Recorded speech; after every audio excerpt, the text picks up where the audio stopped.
Kirk Bohls, Austin American-Statesman, with us on 365 Sports with Paul Craig, and I'm David Small. Kirk, thanks for your time. Let's start with men's basketball. They took care of business last night, tied at the top with Kansas State, Iowa State. When the Chris Beard story, when he was fired and Terry took over as interim, what did you think the odds were that Terry would be able to get the job, and has it changed your mind in any way from what they've done since then? I think I've changed my mind slightly. There's still a lot to be written about this season. I think the fact that he's kept them together like he has and gone, 10-2 now is nothing short of remarkable when you consider, all the upheaval that was going on and all the question marks and uncertainty that the team had to play under. So, I tip my hat to Rodney Terry. He's been a head coach for 10 years at Fresno State and UTEP and had moderate success. But, yeah, he's held this team together, and he's only helped himself as far as a candidate for the job permanently. What is the floor for him to make sure that they don't have a search, that they just give him the job?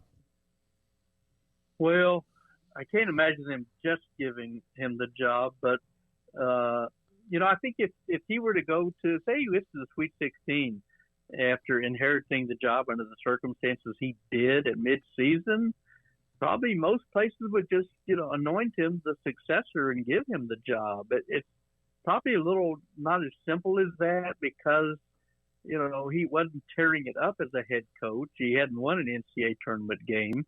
And you could argue, well, he inherited a great roster. He had 6 guys that are seniors or graduate seniors or one of the older teams in the country. I think maybe they'd be the 12th oldest in the country, something like that. So he had a feathery bed, but still, you got to keep the train on the tracks, and he deserves a heck of a lot of credit for doing that.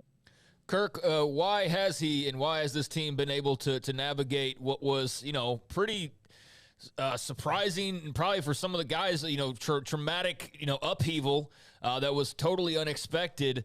Outside of Rodney Terry being kind of that calming hand, team-wise, what have they done that's kept them, charging forward now at 17-3? I think a big part of it, Paul, is that they didn't try to reinvent the wheel. It's a veteran staff. I mean, you look at, Chris Ogden, who was a coach at UTA, Steve McLean, who was a defensive wizard and a coach at Wyoming. Bob Donewall has been an international coach in China and Europe for ages. So it's a veteran staff to go with a veteran team. So I think there was not a shred of panic, and they told them, we've got a good team. We're not going to change everything overnight. So I think, having that veteran team, and that's what everybody wants in basketball and football now, is to have a veteran team with that kind of leadership. I think just speaks volume. And the defense may have slipped somewhat that it might have under Chris Beard, but the offense seems to be playing. They only got scored 89 against Oklahoma State, which, is, I think, 4th in the nation field goal percentage at 37%. Texas shot 51%. So maybe they feel a little bit more relaxed and liberated a little bit from the defensive firebrand that Chris Beard was. It's been a good run with Rodney Terry, Tennessee coming up. Rick Barnes, of course, last year was kind of like the comeback home reunion, and they honored him as they should. And now playing Tennessee, they get a break, and then Baylor on Monday, who's gotten hot with their 5 consecutive wins. When you look at the conference as a whole, Kirk, do you see anybody good enough to separate? That's a great question, Smokey, because you mentioned going to Knoxville and playing Tennessee and then playing Baylor at Moody Center. And it gets real easy after that. They have road trips to Kansas State and Kansas. So, that's a couple walkovers there, right? It's interesting. You wonder, it's parity like nobody's business. There's nobody who's a gimme. Anybody at the bottom can beat somebody at the top. We all know that. I mean, TCU goes into wins it out in Fieldhouse forever, and then loses. They lose to West Virginia. I'm trying to think. It's just every game. So something is more stunning than the last. So are they all great teams? No, I don't think they're all great teams, but I think some of them are kind of coming into their own. I think I've been saying for about a month now, I think Kansas State is the basketball equivalent of the TCU football team. Mm-hmm. I mean, you look at what Jerome Tang has done in his first year, inheriting a team with 2 scholarship players, and one of those is a backup forward who's 6'9", and the other guy is a 5'7" point guard, a fifth-year senior from Harlem, and he's doing this.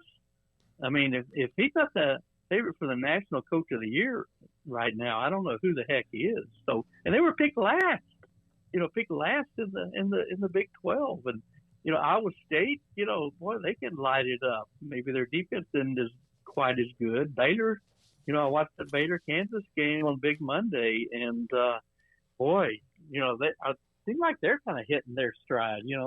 Langston Love is, looks like he's back off his, CL, and LJ Cryer just lit it up. And, I know Jay Billis was saying probably has the best backcourt in the country, and he may be right about that because they just loaded. And you well know you got to have guards now. Texas, we've talked about.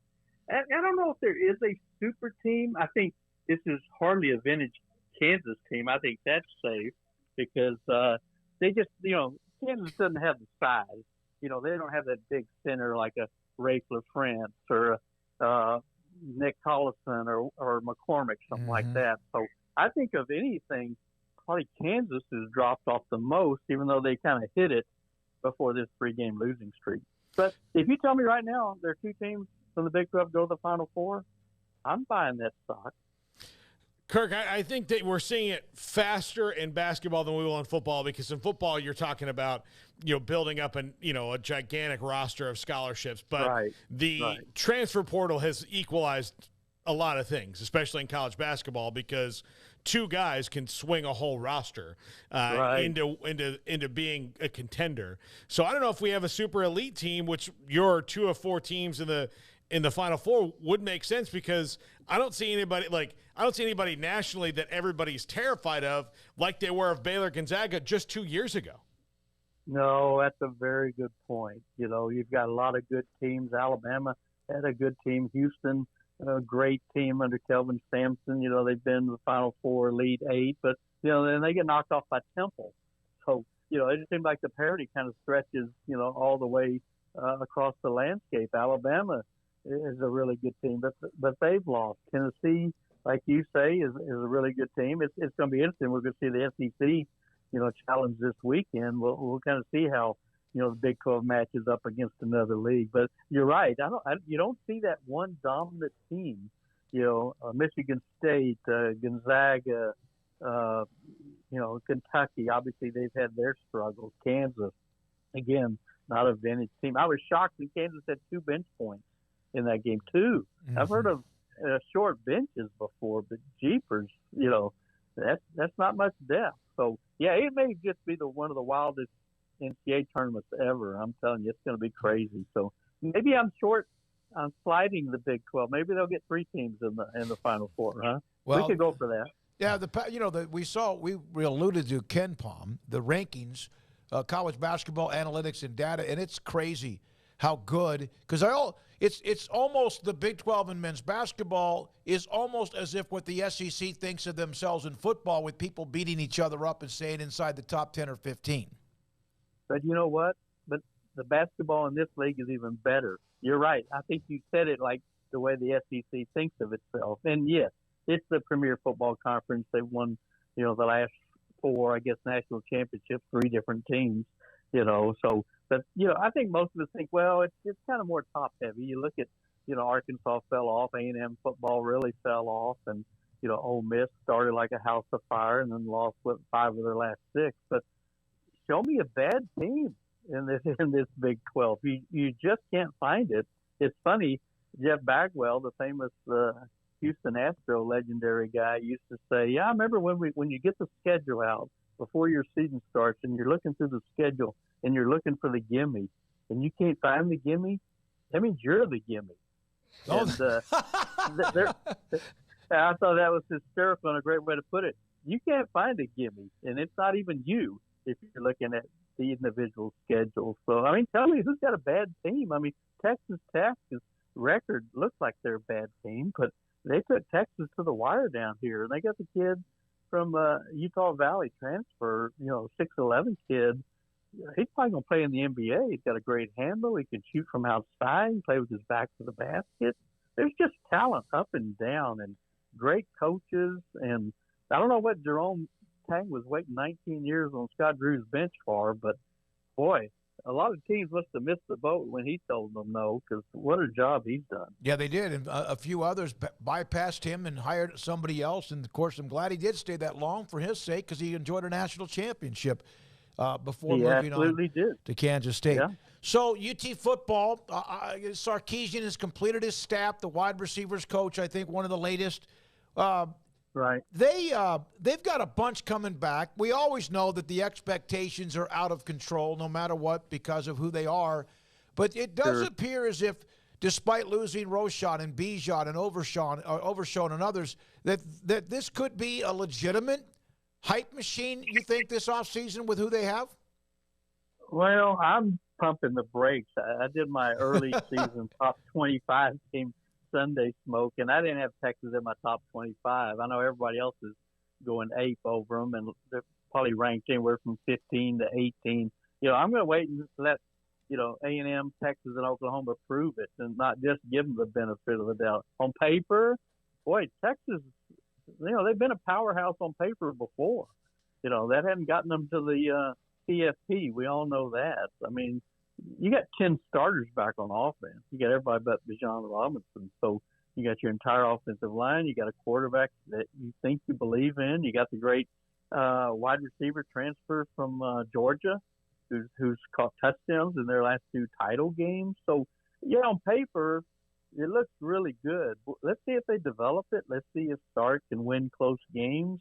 Let's see if Sark can be smart enough to give the ball to his running back if you have a Bijan Robinson more than 12 times against TCU. So, the jury's still out. When you're, 13 and 12 after, just 2 years, I'm going to wait and see the proof in the pudding.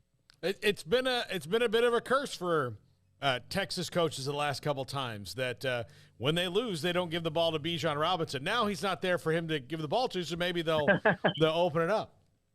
Yeah, maybe so. I mean, Jonathan Brooks is a talented running back from Hallettsville, and they got Ted Baxter, depending on who you ask, a 4- or 5-star kid out of Florida. So, you got that and 10 starters. Xavier Worthy is as good as they come if he gets his head on straight and, catches the easy balls like he did in the Alamo Bowl. But, like I said, I don't know if it is a curse. They haven't won, 10 regular season games, since 2009.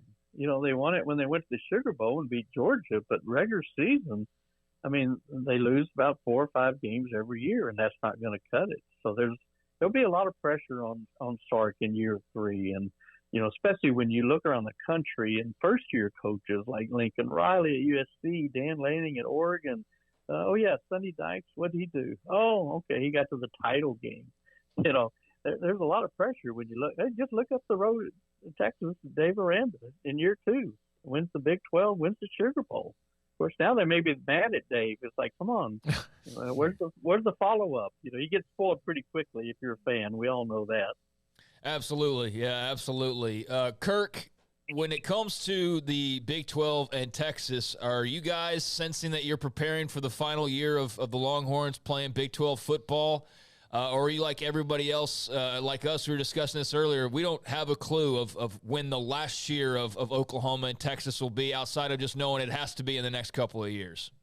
Yeah, I think reading between the lines, guys, it sure seems like this will be the last year. It seems like all the parties are ready for it to happen. It's the longest divorce since Elizabeth Taylor and Richard Burton. Yes, it's like, really, are you going to do this or not? Right. So, and I think the Big 12's ready, and the fact that 4 new teams are coming in next year kind of shows how unwieldy it's going to be. I assume the schedule will be released before September. I'm at least hoping so. And it's funny, guys. You kept hearing the rumors like, well, they're negotiating.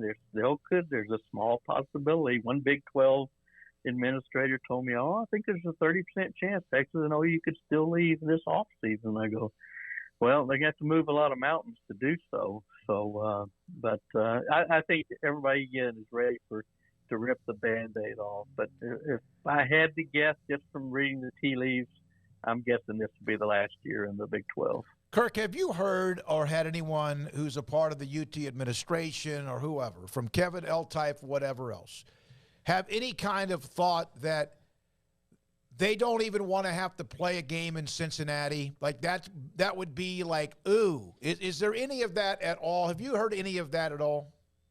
No, I haven't. But if I'm the Big 12, I'd make it as hard as possible on those two that left. They're the one that have caused all this upheaval and trauma. So I keep thinking Texas is going to get a schedule where they're going to BYU, Cincinnati, and UCF. You know, Houston seems to think Texas is coming down there. So, yeah, I wouldn't be surprised if they send them all over the country. This is the year they're supposed to go to West Virginia. So, you know, maybe they get 4 out-of-state road trips to these newcomers. So, you know, I don't know what to expect. I'm surprised that they haven't released the schedule yet. They're obligated by February 1st by their TV partner contract to do so. So, yeah, I mean, who knows? Hell, I was even joking around like they wouldn't not schedule Texas and OU, would they? And say, well, it just didn't fit in the schedule, or play Texas and OU first week in September. I'm hoping they don't tamper with history and tradition and do something like that. Well, that would hurt them money-wise, too, because it does bring the eyeballs to the conference as well. I don't think TV would be too happy with that. Yeah. Yeah, it's I think it is time. Play this season, play the football season, and let them all move on. But they're not going without writing a big, fat check. Have you heard anything other than what, you know, the exit, $80 million, $120 million? Have you actually heard or been able to pinpoint a number of what that number would still be? No, but when the news first came out a year ago, or 2 years ago, what is it now? You know, we always heard the $80 million, and our assumption was because of 4 more years in the league that it would go down $20 million a year. But Bob Bohls told us no, it doesn't necessarily work that way. Mm-hmm. And I'm not sure what formula they use, and I'm not sure it's still $80 million. But I would think, you know, if I'm the Big 12 and I could get $40 million from each of them, or $60 million from each of them, and get $120 million, and you know, each school gets a big paycheck for $10 million or something like that, they would take it. But you know, again, there's not really any motivation for the Big 12 to take it because they get a better TV contract from ESPN and Fox with Texas and Oklahoma included. So it works both ways. And I don't see Texas and OU stepping up to the plate and saying, how much should I make the check out for? No, they're not. And that's what the attorneys are there for. The story, right. Dennis Dodd had a story. We had him on last week that of the 8 remaining teams who will be the originals who are still left, they gave in $16 million to bring in the new 4, so they would have some money. And so what they want, at least minimum, would be able to return the $16 million times 8, which is $128 million. So that's kind of and that you would still think there's still leverage. The Big 12 has leverage if Texas and Oklahoma want to leave. Just can't wait. Let's move. Let's go. Let's get it out of the way. Yeah, and go. You wonder. You'd almost think too that maybe ESPN and Fox would up the ante too because they want it done. So you don't have all the uncertainty and and toxicity when you really get down to it. I mean. Texas gets a lot of hate wherever it goes, and a lot of it's justifiable, So, again, rip the Band-Aid off, let's do it, and let's make it palatable for all parties because the Big 12 is not at fault in this. We all know that. This is Texas and OU's decision to move on. And not to say that greed had anything to do with it. No, I didn't say that out loud, I don't think. But, pay the piper. We had Mac Rhodes on. We have him every Tuesday. When we asked him about the schedule delay, which, as you mentioned, February 1st, which is a Monday, is the 31st, and he's been saying late January. He still said it's trending that way, which it needs to be. But then I followed up and I asked him about, has he heard of anything that maybe anybody in the conference, without specifically asking about Texas and Oklahoma, are maybe looking at some of these road trips of the incoming 4 and kind of like, no.